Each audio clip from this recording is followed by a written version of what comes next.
안녕하십니까. 평생투자 파트너입니다. 3월 5일 화요일입니다. 오늘 방송할 내용은 3월의 투자 전략 이라고 일단 제목은 붙였는데요. 사실은 미래를 이렇게 예상하거나 예측하는 것은 의미 없는 것일 수 있습니다. 보통 예상 혹은 예측, 그 다음에 대응 이렇게 본다면 저는 감히 한 예상하는 것을 한 10% 정도로 보고요. 대응의 영역을 나머지 한 90% 정도가 되지 않을까라는 생각을 하거든요. 이 예측이라는 것은 잘 맞추면 본전이지만 한번 잘못 맞춰서 혹은 우기거나 했을 경우에는 크게 한번 위험해지는 구간이 오죠. 그래서 그럼에도 일단 저희는 한 10%의 확률로서 3월은 어떨까라는 고민을 좀 해봤습니다. 일단은 오늘 오전 시황에서 이런 이야기를 했는데요. 일단 미국 지수인 S&P 500이 아주 중요한 어떤 저항 구간인 2800선에 근접해 있는 것이고, 이곳의 어떤 차트 모양은 많이 보여드렸던 것 같은데요. 한번 보여드릴게요. 의미 있는 아주 중요한 저항대 구간이기 때문에 이 구간을 어떻게 넘어갈지에 대한 고민을 한번 해볼 것이고, 그리고 우리 코스피 역시도 코스피와 코스닥이 조금 지금 방향성이 좀 다른 모습처럼 보이긴 하는데요. 요것에 대한 어떤 고민, 그리고 오늘 관심 종목들도 좀 이야기를 해보고 하도록 하겠습니다. 일단은 S&P 500을 먼저 한번 봐볼게요.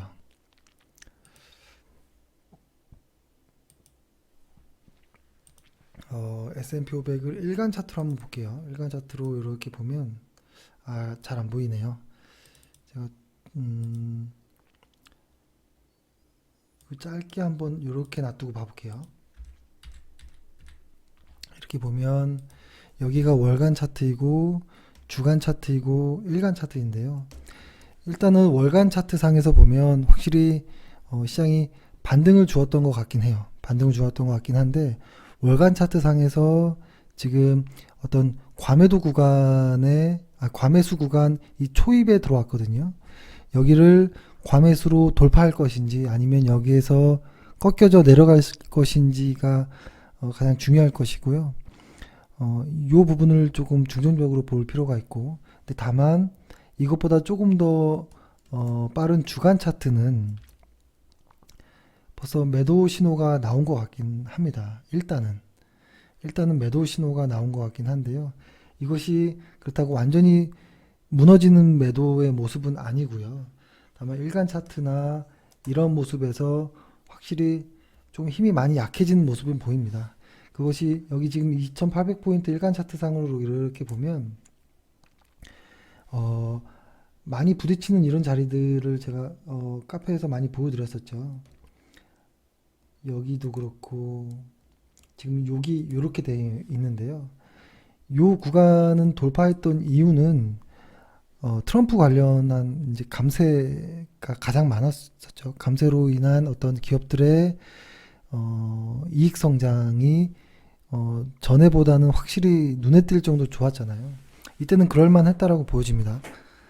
그러면 지금과 같은 이런 경우가 이 저항 구간을 돌파할 수 있을까라는 이런 생각을 해보면, 일단은 어떤 펀더멘털이나 어떠한 기업의 실적이나 이런 부분을 떠나서 저희가 예측이 아닌 대응의 영역으로 이야기할 때 분산의 이야기를 많이 활용하잖아요. 특히 다우 같은 경우에는 분산이 많이 진척됐습니다. 분산과 다우와 S&P 500을 보면 특히 이제 다우 같은 경우에 보면 분산의 횟수가 벌써 6차례 정도 나왔고요. 보통 시장은 분산 횟수가 한 5, 6차례 정도 나오면 이때부터는 시장은 경계하라는 어떤 신호를 주는 것 같아요. 이 의미는 뭐냐면 매수세보다 매도세가 더 강해지는 이런 환경이 만들어지는 것이고, 이 말은 곧 시장이 약세장으로 전환되기에 충분하지 않냐라는 어떤 모습인데요. 일단은 이것이 지금 이 언저리를 돌파를 한다라고 할지라도 아마 어느 정도의 조금 뭐 변동 혹은 조정 이런 모습은 좀 나와야 되지 않은 것일까 라는 생각이 들 정도입니다. 그래서 일단은 미국 시장을 봤을 때는 확실히 조심해야 되는 구간은 확실히 온 것 같아요. 확실히 온 것 같고, 최근에 상해 종합지수도 많이 올라왔거든요. 뭐 지수가 이렇게 가파르게 올라올 정도인데요. 일단 여기에 이렇게 갭자리가 있는데요. 이 갭자리를 메우지 않고 계속 우상향한다면 조금 더 볼 수 있겠지만, 이 갭자리를 메꿨을 때는 좀 경계해야 될 필요가 있다고 봅니다. 그리고 지금은 우리 지수가 상해 종합 지수를 따라가지 않는 것 같아요. 따라가지 않는 것 같기 때문에 상해 종합 지수의 방향성을 가지고 따라가기엔 조금 어렵지 않느냐라는 일단 생각을 해봅니다. 그리고 나중에 환율 관련해서는 한번 또 이야기를 한번 해보겠습니다. 그리고 우리 지수를 좀 보면 우리 지수는 크게 월간 차트로 보면 코스피 지수는 아직 확 꺾였다라고 보긴 어려워요. 어렵지만 주간 차트로 보면 지금 어떤 시세의 중심값을 깨는 이런 모습이 좀 나왔거든요. 저희도 포트폴리오를 요 당시 때 일단은 전량 매도를 하고 시장을 좀 지켜보자라는 생각을 했었고, 다만 오늘 같은 경우에는 일부 개별 종목은 조금 매수를 조금 하긴 했습니다. 개별 종목. 근데 여기서 좀 조심해야 될 거라고 생각하는 부분은 뭐냐면, 일단 지금 한 2달 정도를 쉬지 않고 올라온 부분에 대한 피로감은 분명히 있을 거라는 생각을 합니다. 분명히 있을 거라는 생각을 하고, 지금 오늘 같은 경우에도 매도세가 좀 강한 이러한 종목들을 좀 보면, 오늘 순매도세가 많은 정도, 순매도가 많은 쪽의 어떤 종목들을 일별해 보면 삼성전기라든지, 특히 이 주간 차트를 많이 봐보세요. 전기, 전자, LG화학, 포스코, 지금은 뭐라고 할까요? 이게 조정이다 하기도 애매할 정도로 생각보다 강한 하락들이 좀 나오고 있는 것 같아요. 제철, 전기차인 에코프로, 그리고 뭐 포스코 캠텍, 전기차 대장주인, 그 다음에 일진도 전기차에 포함을 할 수 있고, 그 다음에 레버리지 역시도 아주 강하게 하락하고 있고, 그 다음에 좀 쭉 이렇게 가는데요. 일단은 대장주격이라고 생각되었던 실적을 동반한 쪽은 지금 분위기가 너무 좋지 않고요. 그 다음에 다만 최근에는 제약바이오 관련해 한 쪽은 한 3일 정도가 조금 좋았던 것 같아요. 제약바이오 쪽은. 근데 이 제약바이오는 조금 저는 좀 경계를 늦출 수는 없다라는 생각은 하는데요. 일단은 이런 생각입니다. 코스피와 코스닥의 방향이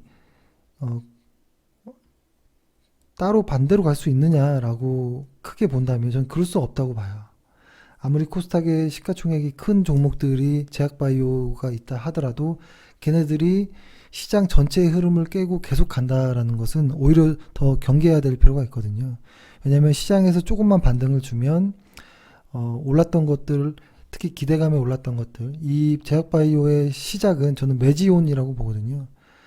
매지온의 어떤 삼상이 종료된 것, 그리고 FDA의 승인을 기다리고 있는 것, 여기에서 좋은 결과가 나오면 지금 삼상을 준비하고 있는 바이로메드라든지 신라젠도 아직 과정 중에 있지만 어떠한 좀 모멘텀을 받는 것 아니냐라는 어떤 취지로 좀 보고 있는데요.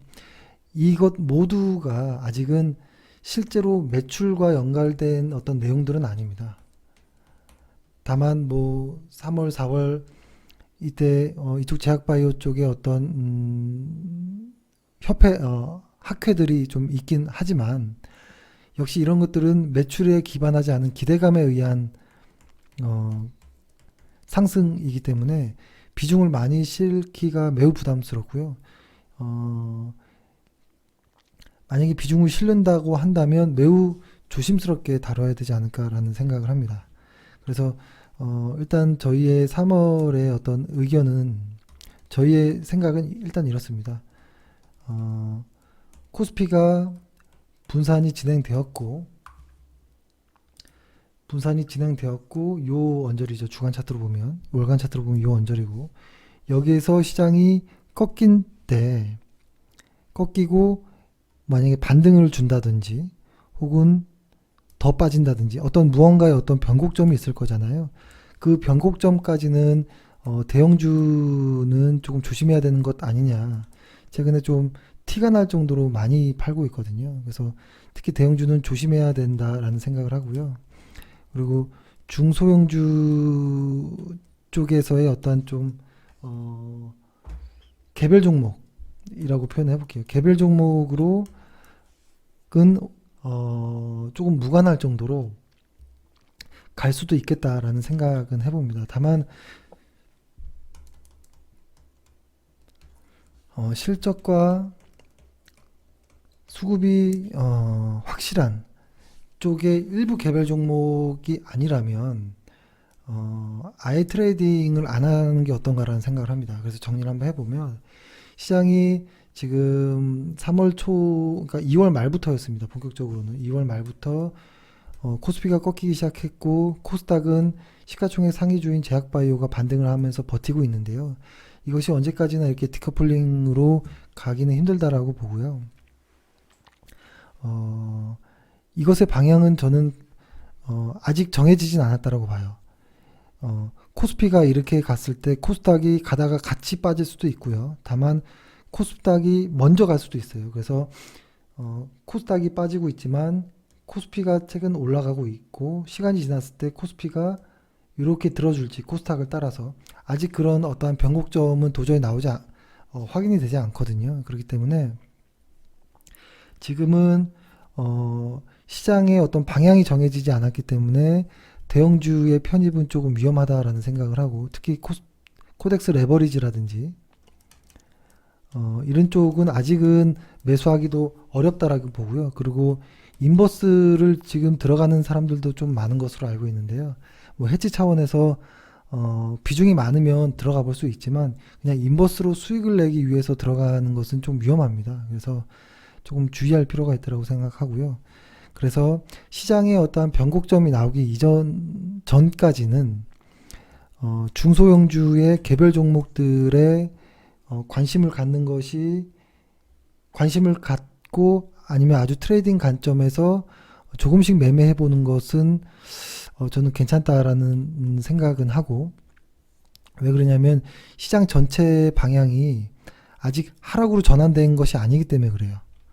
하락으로 바뀐 것이 아니거든요. 예를 들어서 이렇게 가던 것이 지금 이제 첫 조정이기 때문에 여기서 이렇게 갈 수도 있는 것이거든요. 근데 만약에 같이 꺾여버리면 요때는 중소형주들 역시도 매매하면 안 된다라는 생각을 하고요.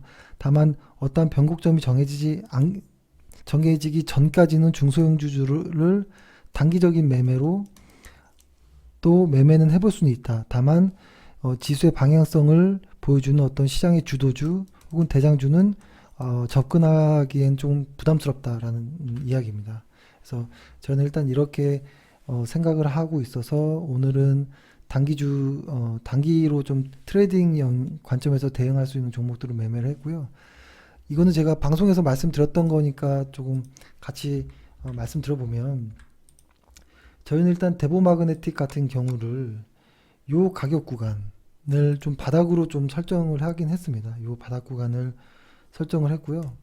이 바닥 구간이라면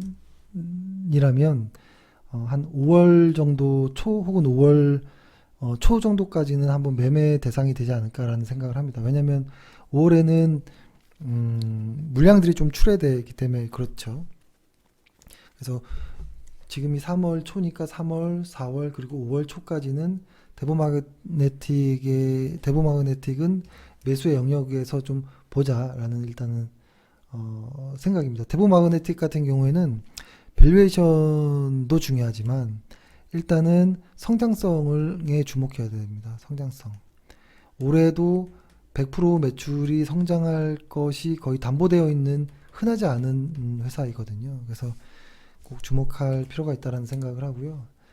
그 다음에 또 방송에서 말씀드렸던 것 중에 고영이라는 회사도 보면은 주간 차트로 보면 이렇게 하락을 하던 것이 반등하다가 잠깐의 시장의 어떤 리포트의 영향이 좀 컸던 것 같아요.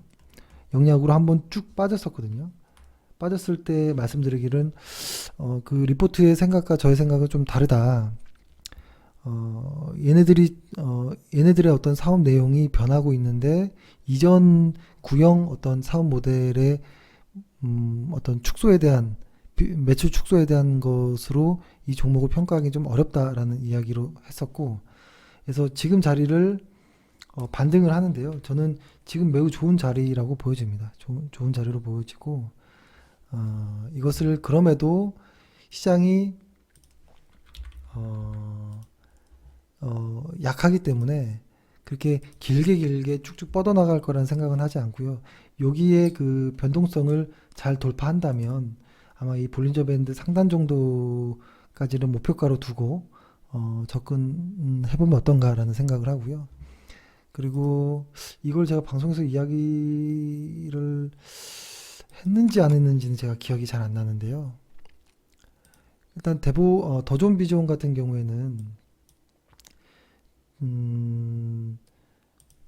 생각보다 많이 하락한 종목이었긴 합니다. 그래서 요 당시 때 이야기를 했고, 그리고 이 종목은 좀 시장이 꺾이는 바람에 여기서부터 여기 짧게 매매하는 것에 만족했고 다시 좀 재진입한 했는데요.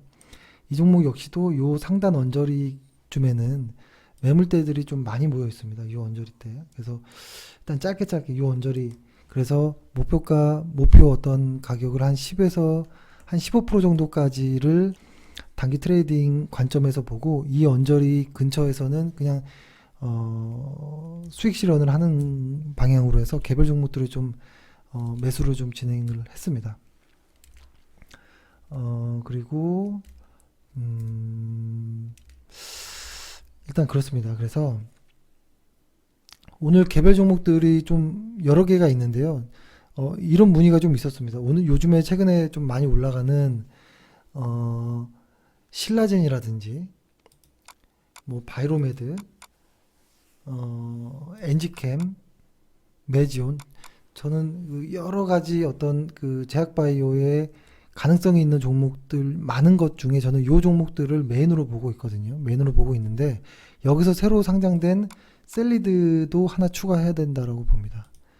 이 셀리드가 제가 얼마 전에 뭐 셀리드와 신라젠을 좀 비교해서 간략하게 좀 이야기를 드린 것 같긴 한데요. 셀리드 같은 경우에는 물량 출하에 대한 좀 우려가 좀 있긴 합니다. 있긴 한데요. 트레이딩 관점이라면 천천히 한번 볼 필요는 있다라고 보고요. 그 다음에 저번에 한번 말씀드렸던 첨보 같은 경우에, 이때 이야기했던 첨보 같은 경우에는요, 3월 11일경쯤에는 물량이 나오거든요. 물량이 출하되기 때문에 오늘이 3월 5일이니까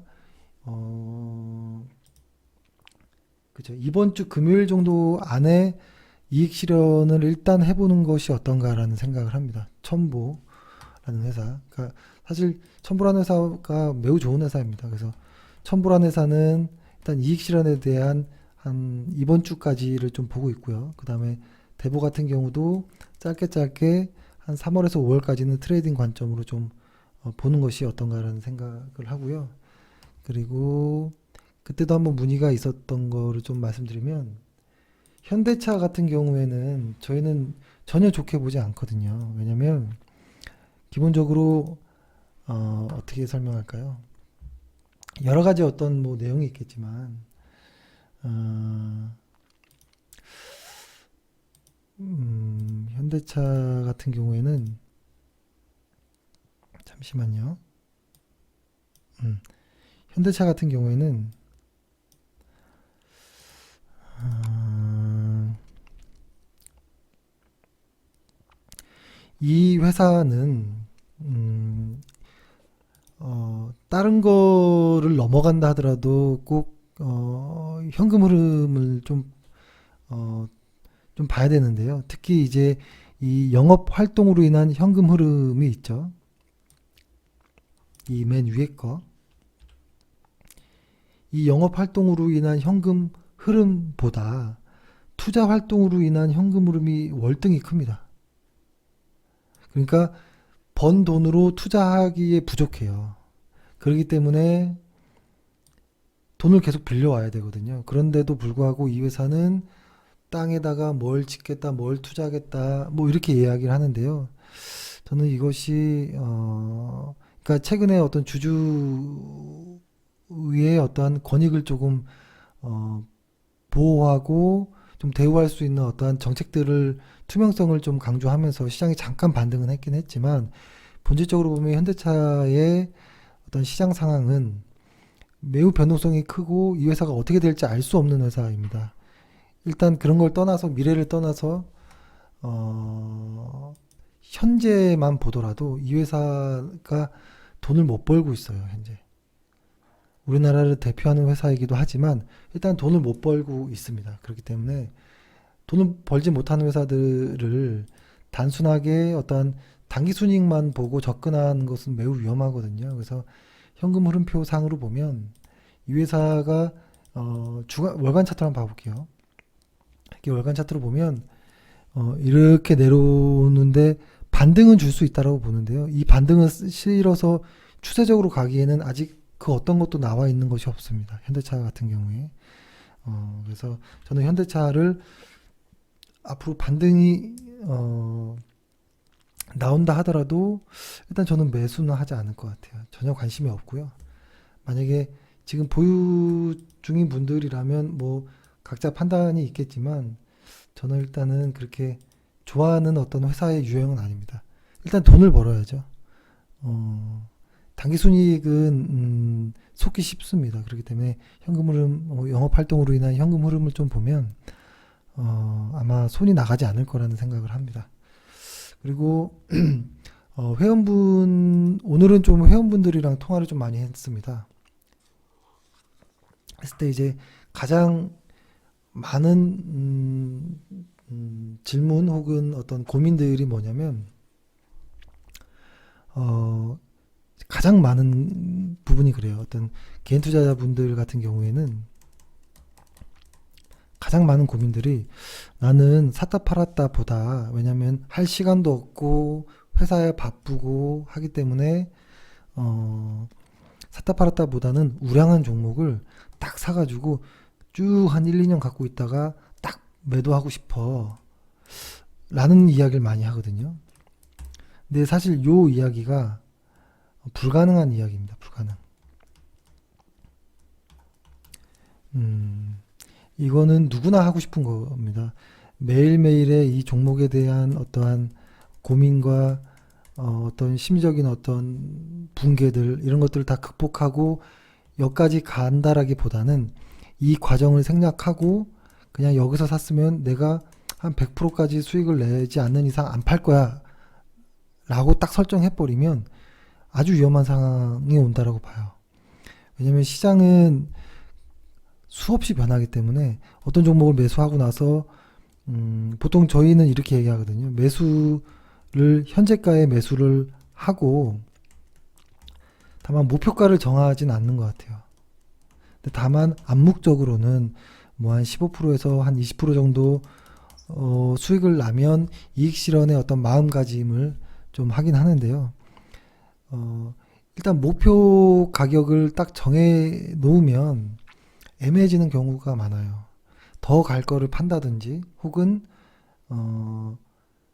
이렇게 되는 거죠. 딱 매수하고 나서 목표가가 여기라고 했을 때 가지 못하고 빠지는 경우도 있고 더 갔다가 빠지는 경우도 있고 혹은 이 근처까지 왔다가 다시 가는 경우도 있기 때문에 이 어떤 목표가의 의미는 좀 의미가 없다라는 생각을 해요. 그래서 어떠한 내가 매도를 할 수 있는 어떤 기준을 설정하는 것이 일단 중요하다라고 봅니다.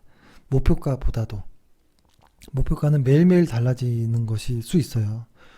오늘 저희가 대보마그네틱을 매우 좋은 회사입니다.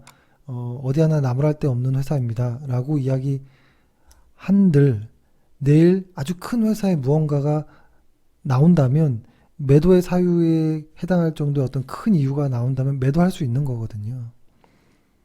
그래서 과거에 셀트리온을 장기 보유했던 사람들이 그런 경험이 많아요. 셀트리온을 장기 보유했던 사람들의 어떤 그 추억에는 이런 거죠. 한 유원저리 때부터 장기 보유했던 사람들이 많았거든요. 2013년도에서 14년도 유원저리부터 혹은 14년도 초반부터 해가지고 한 4, 5년 정도를 가지고 있었던 분들 같은 경우에는 좋은 회사를 오래 가지고 있으면 된다라는 생각을 하는데요. 그것도 맞을 수 있지만 이건 매우 운이 좋은 경우, 아주 특별한 경우에 한한 것이고 대부분 이런 경우는 많지 않습니다. 아주 장기 보유했을 때 치명적일 수도 있거든요. 뭐 한번 볼까요?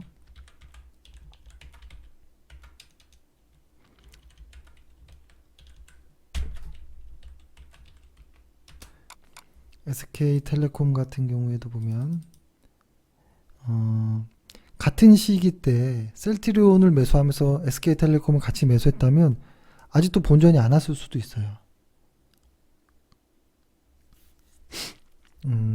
사실 어떤 그러니까 회사를 고르는 것 자체가 가장 운이 좋아야겠지만, 일단은 워렌 버핏처럼 뭐 이 어떤 한 회사의 10년의 현금 흐름을 꿰고 있다든지 그것을 현재가로 적용해서 할인한 다음에 지금의 가격을 적정한 가격인지 확인할 수 있는 능력이 없다면 저는 조금 세분화해야 될 필요가 있다고 봅니다. 일단은 적립식으로 주식을 매매하는 경우와 거치식으로 거치 투자하는 경우를 좀 나눠야 된다고 보고요. 적립식으로 하는 경우에는 지수를 사는 방향이 있고 어떤 업종 ETF를 매수하는 경우 꾸준하게 매월 적립하는 경우가 있고 아니면 아주 우량한 종목 다만 상당한 경제적 해자가 있는 종목일 경우에는 이런 적립식의 매매를 한번 해볼 수 있다고 봐요. 여기까지 당연히 적립식으로 할 때는 배당이라는 걸 뺄 수가 없거든요. 모든 것들을 포함한 종목들을 해볼 수는 있다라고 보는데요. 그리고 거치로 하는 경우에는 기본적으로 차트도 확인하실 수 있어야 된다고 봐요. 근데 차트를 확인할 때 어떤 이동평균선으로 나는 매수 매도를 할 것이냐 혹은 볼린저 밴드로 할 것이냐 어떤 다른 보조지표로 할 것이냐 혹은 어떤 외국인과 기관의 수급으로 할 것이냐 어떤 무언가가 좀 명쾌해야 되거든요. 근데 이것들이 정확한 어떤 기준을 정하지 않고 막연하게 기다리는 것은 쉽지 않거든요. 근데 물려서 기다리는 건 말고요. 상승 중인데 끝까지 기다리는 경우는 매우 어렵습니다. 그래서 어떤 기준을 일단은 정하는 것이 반드시 필요하다라고 생각을 합니다. 그래서 자산을 그래서 좀 나누기 마련이죠. 그래서 주식을 뭐 1억을 한다라고 하면 일부는 적립식으로 시장을 ETF로 살 수도 있는 거고, 그죠? 뭐 적립식으로 우량한 종목을 또 적립식으로 살 수도 있고, 뭐 우량한 종목을 볼린저 밴드로 살 수도 있고, 뭐 여러 가지 이렇게 조금 나눠서 해야 된다라는 생각을 해봅니다.